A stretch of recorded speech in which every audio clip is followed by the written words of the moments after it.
ये कहानी है एक छोटी सी बच्ची की जिसको बहुत गुस्सा आता था। बात बात पे गुस्सा आता था और जब उसको गुस्सा आता था तो वो ये नहीं देखती थी कि उसके सामने कौन है और जो उसके मन में आता था वो सब बोल देती थी। कई कई बार तो वो कुछ चीजें उठाती और जमीन पे फेंकती और तोड़ देती। तो उसके माँ बाप बहुत परेशान हो गए। उनको समझ नहीं आ रहा था कि वो क्या करे। उन्होंने बहुत कोशिश करी उस बच्ची को समझाने की अलग अलग तरीके से, लेकिन वो बच्ची समझ ही नहीं रही थी। फिर एक दिन उसकी माँ ने उसकी ट्यूशन टीचर से बात करी, क्योंकि ट्यूशन टीचर ही एक ऐसी थी जिसकी कि वो बात सुनती थी। तो उसकी टीचर ने उसकी माँ की सारी बातों को सुना और उनको बोला कि आप चिंता मत करो, आने वाले कुछ दिनों के अंदर अंदर ही इस बच्ची का गुस्सा पूरी तरीके से खत्म हो जाएगा। उसकी माँ को समझ नहीं आया, लेकिन फिर भी उन्होंने कहा कि कोशिश करने में क्या जाता है। फिर उस दिन रोज की तरह जब वो टीचर आई और वो क्लास शुरू होने वाली थी तो उसकी टीचर ने उस बच्ची से कहा कि आज हम पढ़ाई नहीं करेंगे, आज हम एक गेम खेलेंगे। तो बच्ची ये सुन करके बहुत खुश हो गई। फिर टीचर उस बच्ची के साथ में उस घर के पीछे एक दीवार के पास में जाकर के खड़ी हो गई और उस टीचर ने उस बच्ची को कहा कि गेम ये है कि अब जब भी तुम्हें गुस्सा आए तुम्हें कील लेनी है और यहां पर आकर के इस दीवार में गाड़ देनी है, थोड़ी सी जितनी हो सके।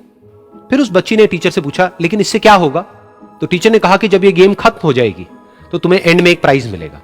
फिर उस बच्ची ने बिल्कुल वैसा ही किया जैसे कि उस टीचर ने कहा था, यानी कि अब उसको जब भी गुस्सा आता तो वो जाती और जा करके एक कील उस दीवार में गाड़ देती। तो जैसा कि उस लड़की को बहुत गुस्सा आता था तो पहले ही दिन वहां पर 10 से ज्यादा कीलें गड़ गई।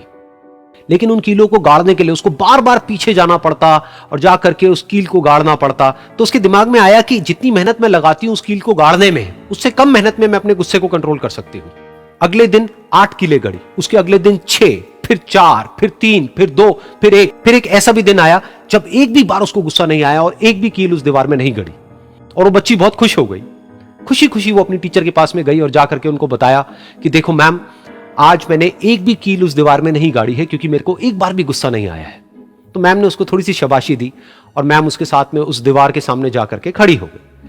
अब मैम ने उस बच्ची को कहा कि गेम अभी खत्म नहीं हुई है, अब तुम्हें क्या करना है कि जिस भी दिन तुमको बिल्कुल भी गुस्सा नहीं आता है उस दिन के एंड में तुम एक कील को इस दीवार से निकाल दोगी। तो बच्ची ने वैसा ही किया, लेकिन क्योंकि कीलें बहुत ज्यादा थी तो 1 महीने से भी ज्यादा टाइम लग गया उन सारी कीलों को बाहर निकलने में। लेकिन एक दिन ऐसा भी आया जब सारी कीलें उस दीवार से बाहर निकल गई। फिर वो बच्ची बहुत ही खुश होकर के अपनी टीचर के पास में गई और जाकर के बोला कि अब उस दीवार में एक भी कील नहीं है। तो उसकी टीचर उस बच्ची के साथ में उस दीवार के सामने जाकर के खड़ी हुई। उसने देखा कि एक भी कील नहीं है दीवार में। फिर उसको उसकी एक फेवरेट चॉकलेट गिफ्ट करी और बोला कि तुम इस प्राइज को जीत गई हो। बच्ची बहुत ही खुश हो गई।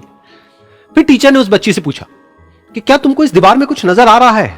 तो बच्ची ने कहा नहीं मैम, इसमें तो कुछ भी नहीं है, सारी कीलें निकल चुकी हैं। तो उस टीचर ने कहा एक बार ध्यान से देखो, शायद कुछ नजर आए। तो उस बच्ची ने दोबारा देखा और कहा वो जो कीलें मैंने गाड़ी थी उसके कुछ निशान मुझे नजर आ रहे हैं दीवार में। जब बच्ची ने ये देख लिया फिर उसकी मैम ने उस बच्ची को कहा जैसे तुमने इस दीवार में कील गाड़ी और अब तुम उस कील को तो निकाल सकती हो लेकिन उसके निशान को नहीं मिटा सकती, ठीक इसी तरह से होता है जब तुम गुस्सा करती हो। जब तुम गुस्सा करती हो अपने माँ बाप पे या किसी पे भी तो उनके दिल पर चोट लगती है, उनको दर्द होता है और वहां पर एक निशान रह जाता है। उस निशान को तुम चाह करके भी हटा नहीं सकती, फिर चाहे तुम उनसे जितना मर्जी माफी मांग लो। ये सुनकर बच्ची को अपनी गलती का एहसास हुआ और वो रोने लगी और वो भागती हुई गई और अपनी माँ के पास में जाकर के उनसे गले लग गई और अपनी माँ को बोली कि मम्मा, मैं आज के बाद कभी गुस्सा नहीं करूंगी, मुझे समझ आ गया है मैंने क्या गलती करी। और उस दिन के बाद उस बच्ची ने कभी गुस्सा नहीं किया।